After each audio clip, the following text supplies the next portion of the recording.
Hi everyone, this is Fugu from Creator DAO, and I'm here with Lord Brahma from Divine Creatures DAO. How is it going?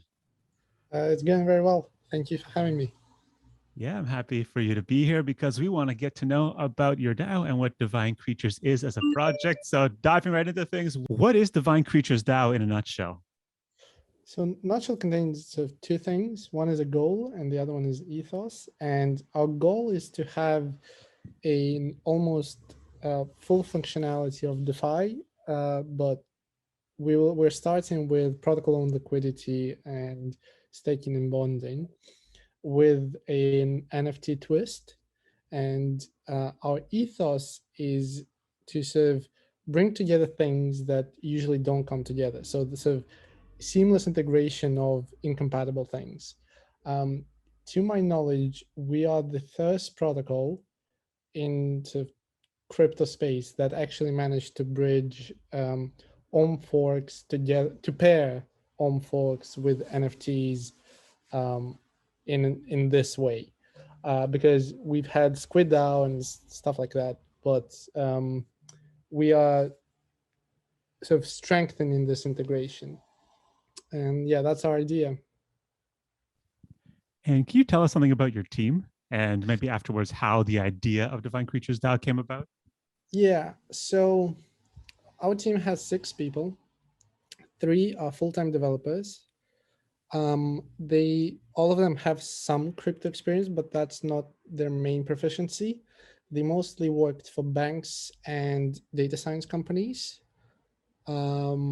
They've sort of did trading strategies, like different money accrual strategies, like investment signals, stuff like that. Actually, but what our main dev actually developed his own blockchain a couple of years ago, but before the whole decentralized finance exploded, and there were no many applications beyond sending transaction for cryptocurrencies, so that project kind of died. But it's still pretty good. I've seen it. It's not live. He didn't get money to sort of grow it. And then we have 3 people who are more on the business side, so marketing, PR, business development, relationships, tokenomics, things like that.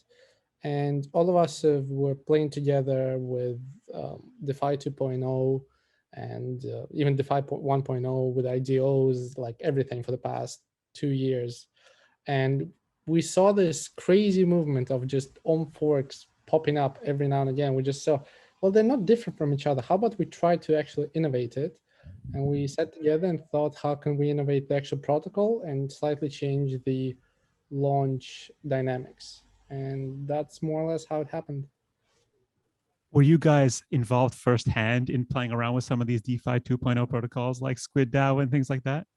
Yeah, I mean, yeah, I had Wonderland from day one. I bought Olympus on day one. Didn't get into pre-sale. Got into a bunch of pre-sale for smaller forks. Participated in all sorts of IDOs and ICOs from CoinList, Polka Starter, you name it. I pretty much participated in all of them. Um, so yeah, we're very hands-on. We monitor the space very heavily. We know what's going on, and we try to integrate any sentiment that we see into our protocol. So, yeah. And what's the main goal that Divine Creatures DAO is trying to accomplish? So we want to have a true reserve protocol that's not just copy pasting. We want to innovate the space. So our first innovation is the NFT boosts. So just to clarify things, Olympus forks you buy a token and you stake it, and you get rewards paid out 3 times a day, based on the percentage that is uh, set in that given moment. And you also have bonds. Bonds are slightly more complicated. I'll go into them, but the NFTs that we have, they boost the staking percentage. They boost this reward by not much, by 5% relative to the base, but it's if you stake for more than a month or 2 months, it makes a huge difference because of compounding. Um, so yeah, so we wanted to innovate. That was our goal number one. And we also decided to innovate by sort of having some other forks also do this. and by having other treasury tokens within our treasury. So it's like reserve of reserves, treasury of treasuries, whatever you want to call it. But so that's part of it. And we also decided to build a Divine DEX. Initially, we had this idea of having like multi-chain integration where there's multiple farms, each on I don't know, Avalanche, Phantom, Ethereum layer 2s, whatever. And you can sort of bridge between them. So like that. We still want to do it, but we shifted our priority towards Divine DEX, so decentralized exchange. And it's not a DEX for every token. It's just a DEX for reserve protocols, where we have liquidity that's partly supplied by our treasury and in part by people. Well, it kind of still goes through the treasury, and we supply that liquidity, and people can exchange between our token and another reserve token. So, for example, EGIS and Geom, EGIS wrapped memo, EGIS staked hack, EGIS Exodia, whatever you want to imagine it, right? And the thing about reserves that rewards are not synchronized. So if there's 4 projects, each pays out rewards 3 times a day. That's actually 12 rewards paid out per day. And if you just sort of swap the tokens, stake it, for example, swap from Geom to, from, for example, our token EGIS to Geom, put stake OM, and you get the Geom reward. You want to stake it, sell it to Hack, stake Hack, get the staked Hack reward, swap it to wrapped memo, stake that, get the reward, etc. Blah blah blah. And you do this, and instead of getting like 1.5% per day, you can get, I don't know, 10% per day roughly. And we'll be collecting the fee on that. The fee will feed back the treasury. You'll have to do it manually at first, but then we will automate it. And we're not launching it for another couple of months. We're still building it. It's a little bit challenging, but we're doing it. So yeah, that's the one thing we invented, because we thought that we could write a bot to do that, but then we realized, why just keep this tool to ourselves? We can give it to the people, and so even more people benefit, and we benefit in great amounts if we do that. So you mentioned that your reserve currency is called EGIS. Yeah. What's the meaning of the name? Where does that come from? Oh yeah, so EGIS. So our ethos is divine creatures, and I think I should speak a little bit more about this. We're not just sort of Greek gods, like as inspired by Olympus, or like Midas, that's inspired by the ancient Greek legends. We took, we serve, because we're 6 people from different countries, different backgrounds, different knowledge, different skill sets. We thought, how do we reflect that? And we said, it doesn't mean that each one of us is from the countries that the mythology is, but the idea was, okay, we just go away, we each pick a mythology and religions and gods we like. And we came back, and this is the set we got. So Slavic, Japanese, Hindu gods. What else do we have? We have Scandinavian gods, we have ancient Greek gods, and I think that's it. Yeah, 6. So, and we each picked one god within it. And this sort of reflected our preferences. And that's, so this is a reflection of the team, but to a deeper level, it's the reflection of crypto space. So cryptocurrencies are accessible by everybody in every part of the world, right? From Japan, Southeast Asia, to Central Asia, Africa, Europe, Russia, North America, South America. Everybody has heard of cryptocurrencies, everybody uses it. And it's such a unique cultural amalgamation of, it's a blend of like incompatible things. So the other ethos of divine creatures, right? We are integrating the incompatible functions of cryptocurrencies. And that's what we're doing with our gods as well. And so it's all about magic, all about divinity, all about what people have worshipped, and in the past, not right now, but in the past, from different aspects. And this is our result, this collection. And EGIS, going back to the original question, EGIS means magic in ancient Greek. EGIS is an instrument used in ancient Greek for magic. Also, some translations mean magic. And it's spelled in 2 ways in English, either EGIS or AEGIS. And we thought, well, this is perfect. We'll just swap it between the 2. One means stake token, the other one means unstaked token. And So whatever you have by participating in this project, you're participating in godly magic and divinity, essentially. Yeah, so that's this is what EGIS means. So let's dive into this EGIS token. And I mean, you got the OG, you got OHM itself, and each OHM is backed by at least one DAI. What is your reserve currency, the EGIS backed by? So I think our biggest currency with Treasury is going to be, it will really depend on the way people participate, because our auction is Phantom, our pre-sale for token is for MEM.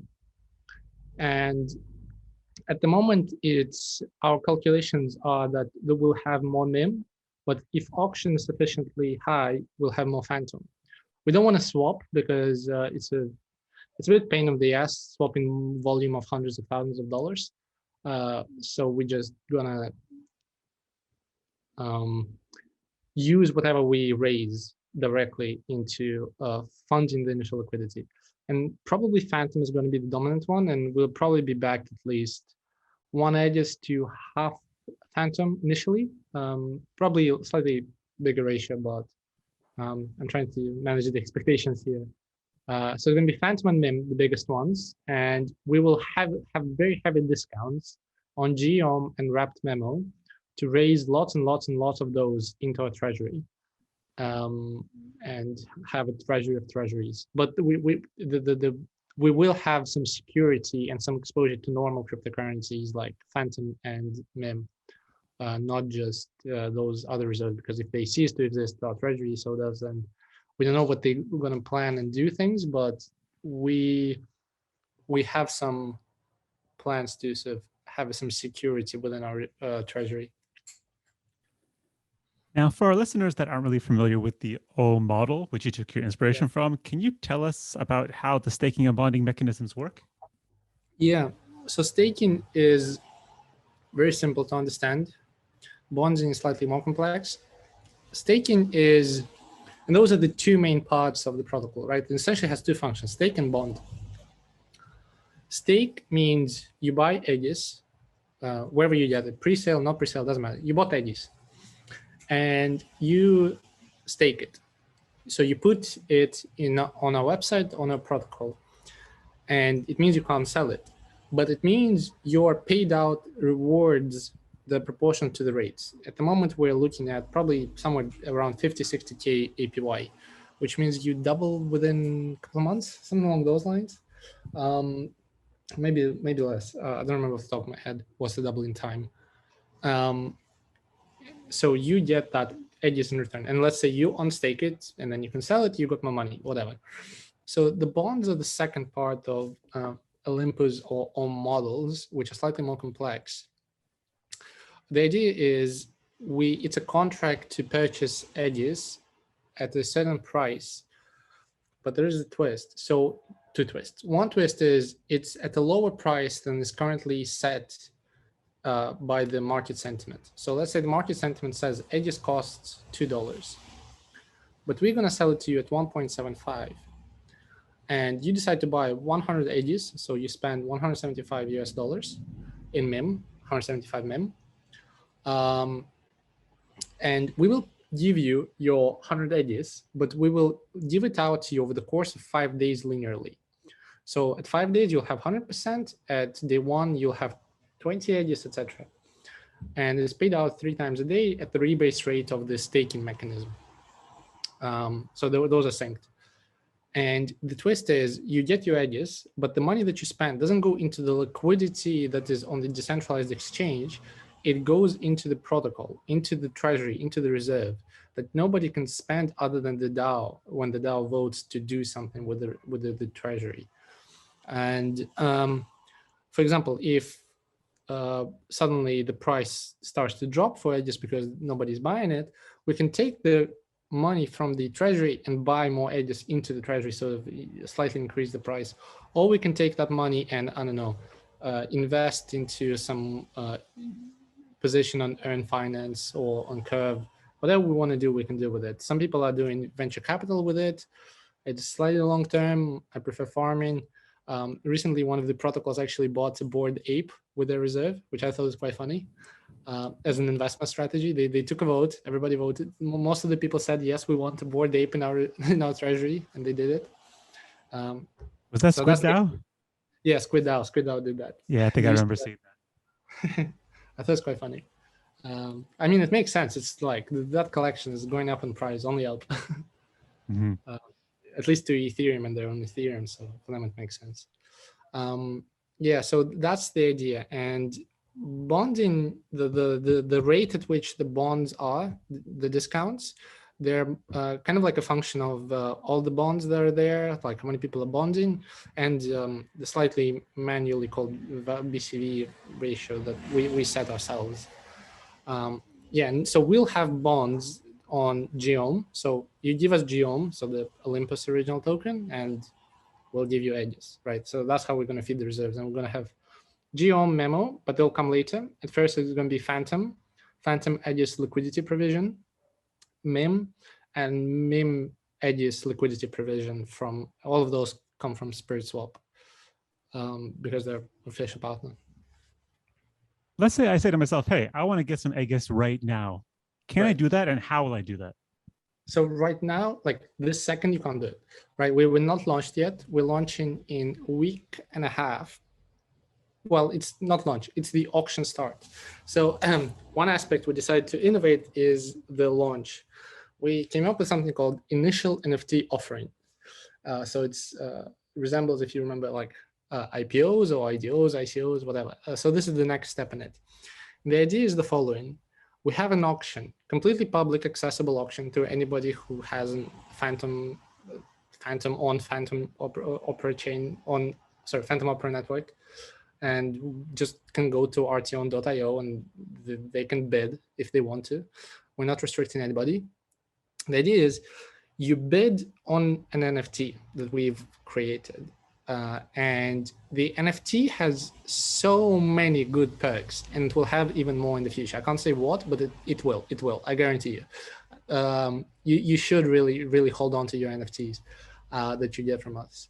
So you bid on it. So first thing you get is the right to buy our token at $1 price. And what will happen is there's 3 tiers of NFTs. So the God tier, deity, and demigod. And God, there's only 10 of those, and the starting price is pretty high. It's nearly $10,000 US. It's like 4,200 phantoms. And mid tier is more common. There's 200 of them. The starting price is 420 phantoms. And for demigod, so the lowest tier is 125 phantoms. So that's like somewhere around $300 US, depending on the phantom price on the day. And I think that's pretty accessible to almost everybody. So we're not restricting anybody. And the idea is you can then buy our token in the maximum allocation size that is roughly equal to the starting bid. So if you buy $300 NFT, you roughly get the $300 allocation of our token. But there is a twist. And the twist is we're conducting a lottery. It's a fair lottery. It's going to be a contract on the chain, completely randomized, completely fair. We have no input to affect it in any way.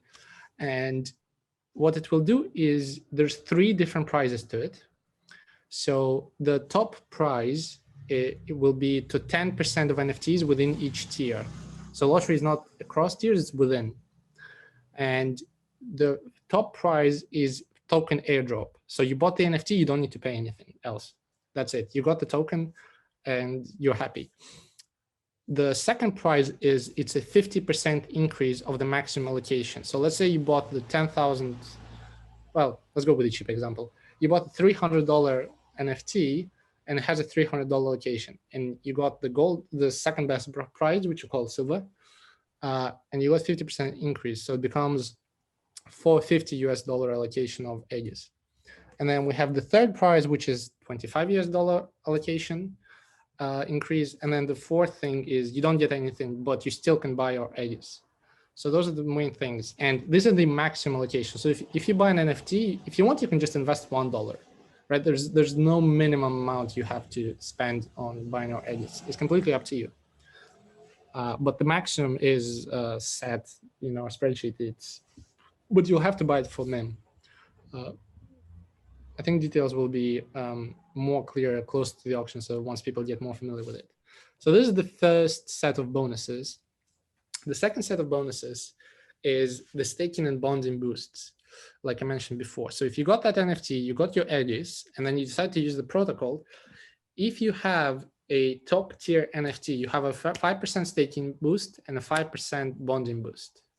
So you bond at a higher discount rate, you stake at a higher discount rate, and you sort of win against other people who are staking. The mid-tier NFT, the tier, it has a 2.5% staking boost and a 5% bonding boost. And then the bottom tier NFT has a 2.5% bonding boost only. So that's the idea. And hopefully in the future, there'll be more perks, and more airdrops, more sales. We can talk about that. But those are the perks that you get at the moment, and this is how you can get EGIS. And we launch our auction on 24th of January. That's the start of our NFT auction. And we'll start with the most expensive ones, then mid-tier, and then we go to low tier. But also at the moment, we have a whitelist open. We still have about 80 places left. And whitelist is the purchase of the bottom tier NFT, not from the auction, but at fixed starting bid. So instead of participating in the auction, and in case the market demand is too high, or you think it will be too high, you really want to get a whitelist, you should do it. And well, you should try to get it and buy the NFT there. Have you done any modifications to the core protocol used by Wonderland and Olympus? Yes, we've done a lot. So first of all, I think even though they're called OHM forks, if you look at the actual code, people are actually copying Wonderland protocols because the Olympus have changed them quite a bit towards their marketplace of bonds, and it's more complicated to understand than Wonderland protocol. So I think that's one of those ironic things, but I mean, it's reflected in the total value locked of Wonderland, how popular they are. So people are copying Wonderland, and Wonderland, at least on GitHub. So first of all, let me tell you something. GitHub that Wonderland published and contracts used on chain are completely different. There's several mistakes. I don't know if they're deliberate, but there are mistakes in GitHub. If you just copy paste the GitHub of Wonderland, it's not going to work. I don't know if you knew that, but it's not going to work. They also have completely unnecessary contracts. We removed half of them. We upgraded it to Solidity 8.0. We also have obviously the boost that we integrated. And the way we did boost is incredible because I know that there are 3 protocols on the market right now that are promising what we've done, but they already launched and they still haven't implemented it. And they won't be able to. They'll have to completely change the protocol. If they're promising you NFT boost, they're lying. They won't be able to do it. Because we managed to do it. Our protocol has boost from the start. And what we're doing is we have this, like, we made the contract called Blessing Hub. And at each rebase, it checks who has which NFT. It goes to the database of NFTs, checks what sort of boost is supposed to have, or like what allocation, etc. And it gives that, changes the bonding and staking mechanism of that. And yeah, it's so efficient. It's so good. Like, we have half the contracts that Wonderland has with double functionality. Let's move on to the thing you call your Divine Dex. What is that? Yeah, so Divine Dex, decentralized exchange. We are building a way to have an exchange that only has EGIS pair, like on the pairs that on the one side is EGIS, on the other side it's another reserve protocol that is big and popular out there. And the idea is that to circulate, so sorry, just a small step back. All the protocols are out there, except for Invictus on Solana, but I don't know. Let's say we take the Phantom space for now only. So we have Wonderland coming soon with its Andre Conde collaboration. We have Geom, we have Exodia, we have Hector, and we'll have us. Let's say those 5 examples. Each one of those rebases are not at the same time. They're asynchronized. What does it mean? It means you can stake it, receive the reward, because it's not a continuous process. There's 3 specific events a day that do that. You stake it, you receive the reward, you unstake it, and you swap to a different asset that you stake before its reward happens. And I think we have a diagram somewhere published in a Medium article that shows it pretty well. So for example, you can go from EGIS, you receive the reward from EGIS, you swap to Geom, you stake it, receive the reward, unstake it, sell it to Memo, stake that, receive the reward, unstake it, swap to Exodia, blah, blah, blah, blah, blah. And instead of having 3 rewards per day, you have like, I don't know, whatever it is, 3 times 5, 15 rewards per day, or 12, or however many you want. You can do 6, it's completely up to you. And that means the return is also not 1.5% per day, like it would be with one of those protocols, would be like 10, 11, 12. And that is pretty mad high APY, right? In a week, you go, I don't know, 70%, but compounded. So probably you double in a week. And we'll have a deep liquidity, so people ensure they'll be able to swap on our DEX. The liquidity will be provided in part by our treasury, and all the fees that people, because it's not direct pairs, you have to swap from EGIS or through EGIS, etc. Like we'll build it, but there'll be fees for swapping it, and those fees will feed back the treasury. So we'll get more backing of EGIS if people use this tool. So it's not going to drain us, it's going to actually build us stronger. And to fund, because it's a DEX, people want to provide liquidity, but instead of having this simple liquidity provision, we're going to build an additional type of bond that we're calling exchange bond. And it will have a higher discount rate, so you'll have more EGIS rewarded. So we want people, it's an incentive for people to use it. But that bond, instead of feeding the treasury, it will directly feed the liquidity provision as well as the treasury. We're playing with percentages and thinking like what's going to be the volume, but we want to launch the protocol and see what the demand is. Otherwise, we can't really estimate it. So how deep our liquidity needs to be. So that's the idea, and we hope people like it. In the future, we're thinking of completely automating this process and actually removing the user aspect, so users don't use it. It's our treasury that uses it. So it's like an automatic investment bot for our treasury. I mean, we'll see how it goes, but that's the idea at the moment, that users do it manually. The automation part, we'll see how we'll implement it. Very cool. Well, seems definitely very interesting to me, and I'm sure a lot of the listeners will definitely be interested in getting in. You mentioned before that the EGIS token is not available, but if I want to be early to the project, you mentioned earlier a whitelist, but is there any other benefits that users can have for being early participants in the project? So we have a pretty sick community. It's a lot of fun. We have lots of games. We have 3 different games in our Discord server. I don't know if you like it. Do you like fishing in real life? So we have a fishing bot. It's really good fun. It's really popular. We also have like different games there, stuff like that. It's just if you're bored and so waiting for the news to pop up, it's a good way to spend your time there. Do you have a name for your community members? Yeah, so our community members are creatures, and the lowest level you can go is verified creature, right? You enter the server, you go through the verification bot, you're a verified creature. The first 500 people, they got a title called early creature.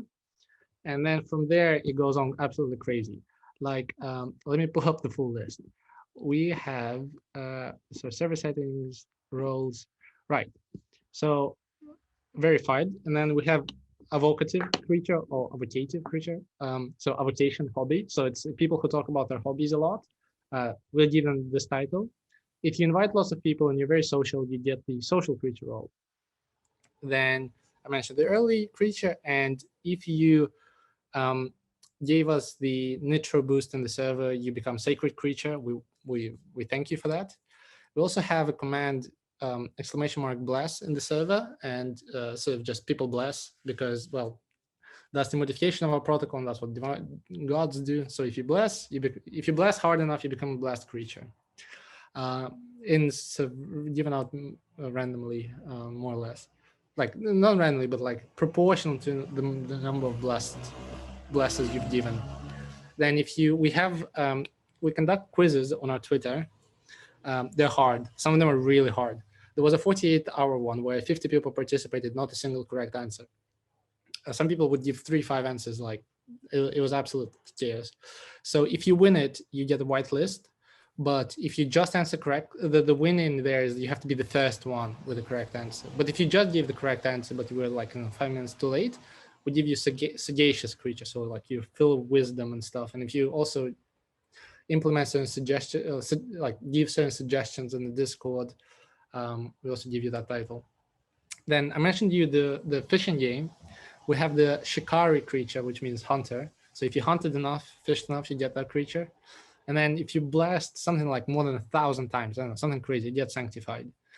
You become sanctified creature. And ultimately, if you get the whitelist, you get the divine creature. And whitelist is sort of distributed depending on the contests won. Also, it's our invite leaderboard. So if you're like something like top 30 in the invites contest, you win it. We also have meme contests. Those are pretty funny. We have arts contests. Community has produced some amazing videos for us. We actually started using them ourselves, like in our own videos. So that's really, really cool. So those will get you a whitelist. And also we sort of go and take all the creatures that are out there, except for verified ones, and we pull them together. And the more creature rolls you have, the more often your name appears in this pool. And we kind of like almost pull the names out of a hat randomly and give those whitelists out.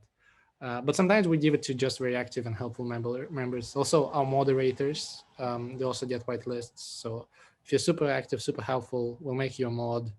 And if you translate lots of documents, we can also make you a mod, and that comes with the divine creature role, which means whitelist. So there's all these different roles and games, and that can get you on the whitelist. But are there any other features you can leak that maybe it would give you in the future? Or are there potential other benefits that users can get in the future by being early in the Discord? There's no additional...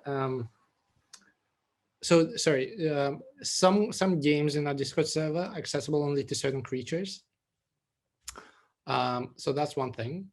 I don't think having a particular creature other than divine creature will give you any benefit. It's just it's all these different, because people are different, right? Nobody has, like, not everyone has creative contests. No one has like crazy wisdom and can guess every quiz we have. So we sort of try to capture anything that anybody has any skills at within the internet space. And we decided to reward them. And the more you participate in it, not necessarily about the quality, but just if you are involved in the community, you will get that role. And that role will ultimately lead you to a chance to get whitelist. And probably in the future, we will have another sale. I'm not promising you because we don't know the timeline yet. We don't know the schedule, right? At the moment, it's just the DEX we're focused on. Well, the auction, the launch, but those are protocols are finished pretty much.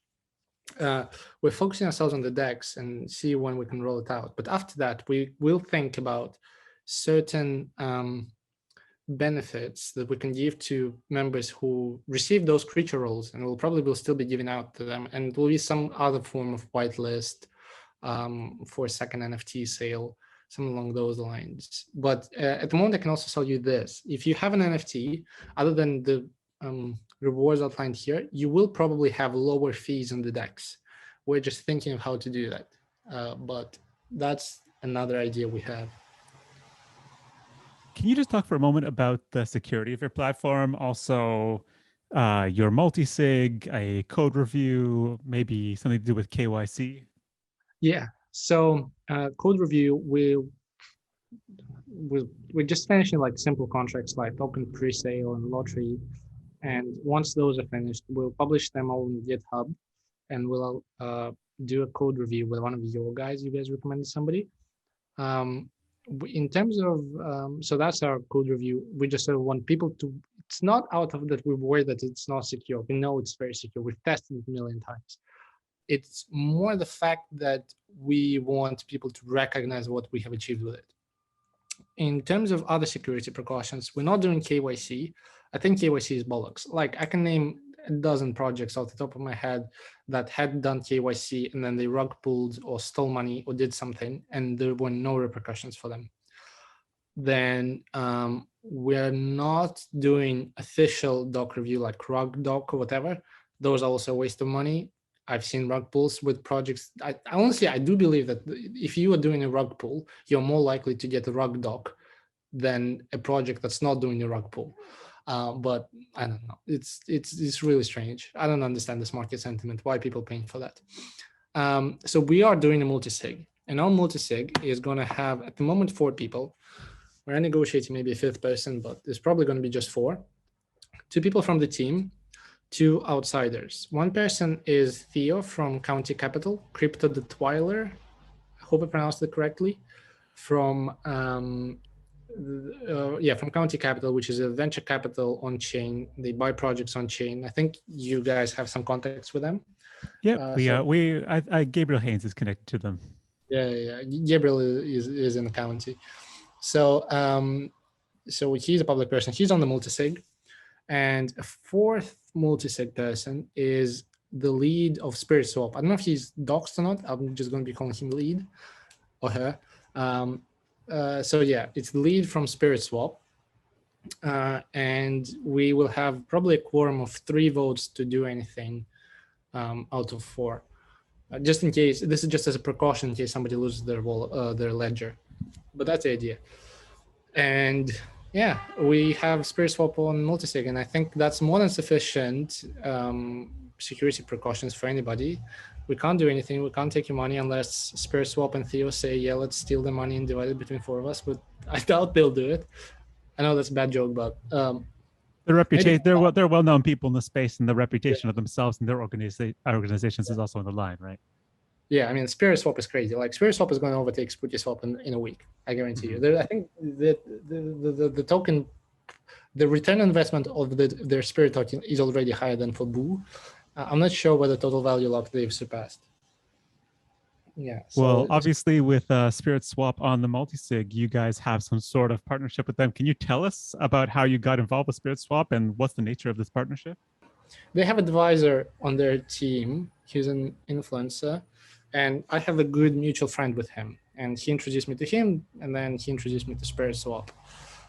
It took a while because all of us had COVID and it was all delayed, but it's finally out there. That's how we got involved. But so also, when I say my good friend, like, I've never met him in real life. Like, it was completely on Twitter, completely on YouTube, like Telegram and Zoom calls. This is what crypto is amazing for. You meet the person, you become good friends with them, like never leaving your house. It's this parallel reality where, and then they help you make build something absolutely truly amazing that lots of people use. So yeah, that's how we got with SpiritSwap, and it was a very easy thing to organize. I just said, we're thinking of only using you guys. We prefer your protocol. It's more user friendly than SpiritSwap. Do you guys want to join our multisig? They were like, yeah, sure. It was very easy. And now we're just thinking of how else we can integrate. I thought of doing airdrop to their holders or using their token as a bond. But we're just thinking of what we want to do with them further, but nothing's set in stone. But I'm sure the integration between the 2 of us will be getting stronger. Do you plan to stay on the Phantom blockchain, or do you have multi-chain plans?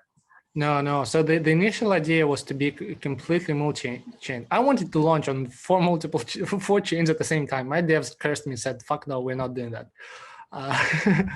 But yeah, we launched on Phantom first. Then we want to expand into Avalanche.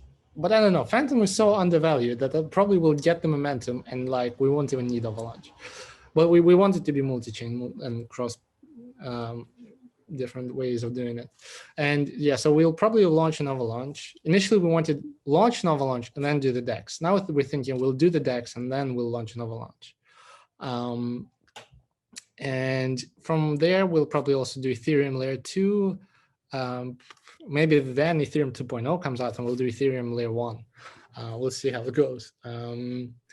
So that's the idea, to have this multi-chain. There'll be they will all be fed by EGIS, these protocols, but each one of them will have its own treasury and will probably be like bridging the treasury and like feeding it up in case there's one that's doing worse than the other ones. Also, NFTs on all the chains will be participating on. I promise you that. And yeah, so that's our plan. It's a bit, the DEX gained so much popularity and so many people asked it. It sort of turned our plans upside down, but we're not upset by it. We love it. It just means the community loves what we're doing. It's just we're a bit wrong with what people like more. But I'm glad we put it out there so people know what they're getting into. And long term, we want our treasuries to have actual value in the crypto space. Be that venture capital, be that the farm, or be that a launch pad, but not all of it. It's not like I'm going to take 100% of the treasury, but maybe I'll take like 10% and make a VC out of it and buy some other projects. But we want it to be useful, other than being a reserve and sort of making sure it preserves purchasing power and whatnot, depending on the price of total cryptocurrency value. We want it to have an actual impact, to be useful to people and help other people build stuff. Because we know how hard it can be firsthand to build something completely isolated without the support of sort of people we met on Twitter and Discord channels and all these, including you guys. We would not be able to build it. And okay, we haven't launched yet, but I can guarantee you, like without so many good connections that we managed to accrue over the course of the past month and a half, we wouldn't be able to do completely anything. So we want to help more projects do the same, because I think there's so much more innovation crypto can have. It's crazy. Like there's more protocols popping up every day with new ideas, and you just got to find the good ones. Let's talk for a minute about doing good deeds. So KlimaDAO is fighting climate change. You got Richard Hart fighting against aging and oppression. Yeah. Is that through Hex or through Pulse Chain? Pulse and PulseX, I believe, right? So Pulse, he donated whatever he raised. He donated like 27 million to the SANS Foundation, which is a foundation that researchers. It's a legit. By the way, it's a very famous research institute, and there's like very famous professors and doctors working there. He donated like $27 million there from the Pulse sacrifice, and now he's doing the PulseX sacrifice, and he says he'll donate it to charities that support freedom of speech. Yeah. So you guys have big shoes to fill. Do you guys have any charitable or social donations that you plan to be doing with your protocol? Yes. So like I said, we are highlighting different, with our NFTs, we're highlighting completely disparate, completely disconnected cultures, and that are all present in the crypto space.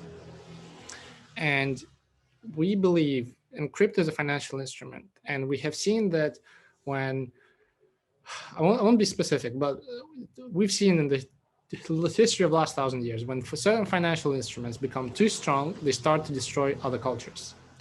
And there's a global heritage foundation that's preserving all the cultures that are out there in the world, like a real foundation. It's a real charity. They're like part of UNESCO.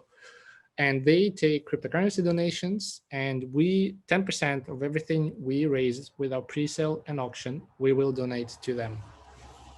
So yeah, that's the idea. Everybody has heard about climate change, and everybody in crypto is like, well, Bitcoin mining is draining our energy, is destroying the planet. Well, sure, but don't use Bitcoin, just use Phantom.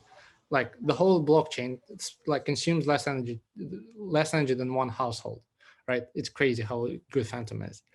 But there's also like things like fighting, I don't know, ocean pollution. There's the diatom DAO, there's the Klima that you mentioned with its base carbon tons. But we think it's one of cultural preservation, because crypto has so much funny stuff and such a unique culture, right? All these frogs, I don't know, the memes, NFTs. It's such a rich collection of what people express, of what they believe in, and I think it's strange that the culture that does it doesn't want to preserve things that have been created by human civilization in the past, and this is why we like the GHF. I like it. I can back that vision. Thank you.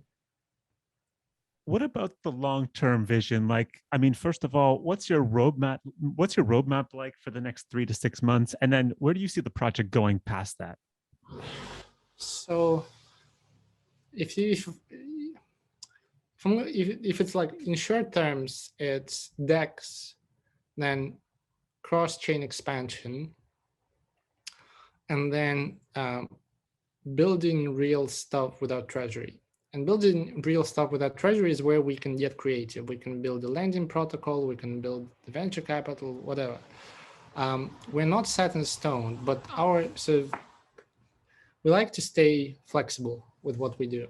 And this is why we're not defining what we want to do. But we want to have, in rough terms, almost full decentralized finance capabilities. So as many features as there are imaginable, we want for our users to have, and all of those features to be better for people who hold our NFTs. And NFT collection will be expanding.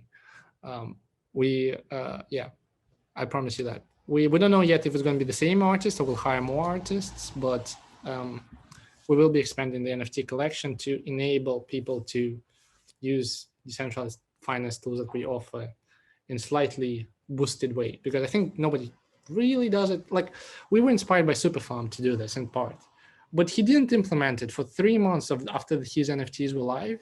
It was a bit upsetting to us. I had some of those. I quite liked it. I quite like Elliot Trades. I think he's doing good stuff.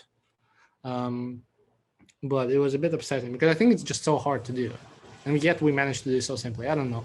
Maybe I'm underappreciating how good my developers are. Yeah, maybe you're selling yourself short. Your team may be very, very talented. Yeah, I hope so. Well, they definitely are. They definitely are. For sure. I hope the community recognizes how good is the stuff that we built. Well, we'll try our best to get that message out there for sure. Now, what events do you guys have coming up that our listeners can participate in and that they should be aware of? So the nearest event is another AMA. It's with the Olympians community.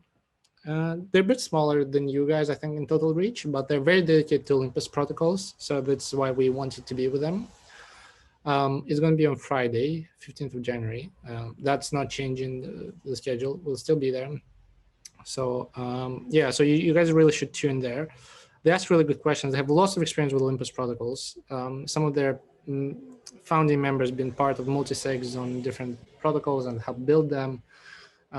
They're a good niche community. So that's the closest one. And we're trying to arrange for more AMAs. We want more people to hear about us and ask us good questions. We want community questions because I'm sure people have more of them. We conducted a couple of AMAs in-house, but most of the people who are in our Discord for a while, they know everything about us. But we want more outsiders questions, more outsiders attention, more outsiders critique. So yeah, tune in for that with the Olympians. They're good. They're good guys. I like them. They're small, but they're good. Great. Sounds awesome. We'll make sure to follow the project and we'll be sure to be there. And I guess we'll leave it on that note. It's been great speaking to you, Lord Brahma. Thank you very much, Fugu. Great. Speak to you later. All right.